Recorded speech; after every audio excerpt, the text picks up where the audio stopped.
Lavrov fez sua primeira viagem a um país membro da União Europeia desde o início da guerra na Ucrânia. Como sabemos, ao contrário das afirmações, Moscou tem culpado o Ocidente e a expansão da OTAN pela guerra na Ucrânia.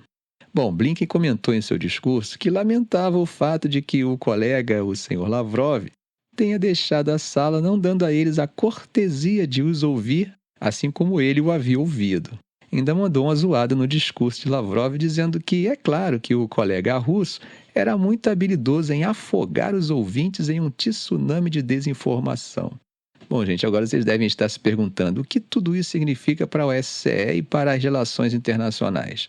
A OSCE, que reúne ministros das Relações Exteriores e outros oficiais de 57 países na América do Norte, Europa e Ásia Central, tem sido palco de muitas discussões importantes, mas também enfrenta os seus próprios desafios. Nos últimos anos, e especialmente depois do início da guerra na Ucrânia, Moscou tem usado, na prática, um veto que cada país possui para bloquear decisões. Mas não é só isso, há outros vetos, além dos russos, atravancando a organização. Esse ano, por exemplo, a Armênia e a Azerbaijão estão bloqueando o orçamento da OSCE devido a questões relacionadas ao conflito no território montanhoso de Nagorno-Karabakh.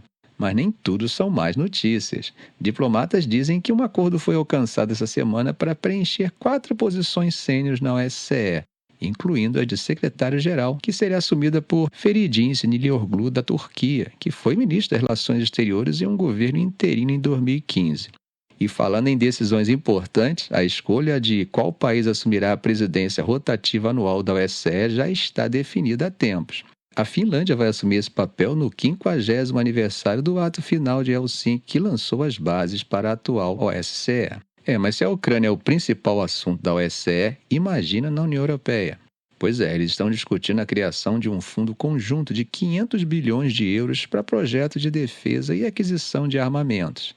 Essa iniciativa, que envolve a emissão de títulos no mercado, tem como objetivo impulsionar os gastos de defesa no continente. E aí, vocês já pararam para pensar por que essa movimentação acontece agora?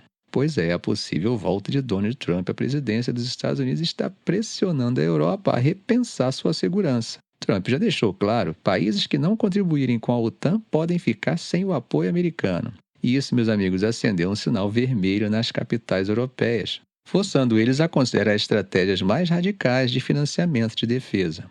Ao contrário de propostas anteriores que envolviam os famosos Eurobonds, o plano atual seria voluntário e aberto até mesmo a países fora da União Europeia, como Reino Unido e Noruega. A ideia é usar garantias nacionais dos participantes, o que acaba agradando países como Alemanha, Holanda e Dinamarca, que sempre foram mais conservadores em termos fiscais.